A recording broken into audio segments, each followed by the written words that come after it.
আসসালামু আলাইকুম ওয়া রাহমাতুল্লাহি ওয়া বারাকাতুহু।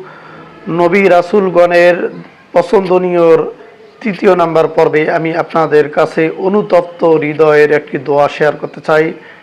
সেটি হচ্ছেন হযরত আদম আলাইহিস সালাতু ওয়াস সালাম এবং মা হাওয়া আলাইহিস সালামের একটি পছন্দনীয় দোয়া। সে দোয়াটি হচ্ছে এই: রব্বানা যালামনা আনফুসানা ওয়া ইল্লাম তাগফির লানা ওয়া তারহামনা লানাকুনান্না মিনাল খাসিরিন।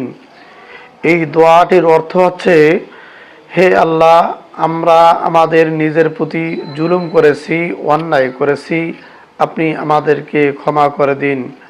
আপনি যদি আমাদেরকে ক্ষমা না করেন তাহলে আমরা ধ্বংস হয়ে যাব।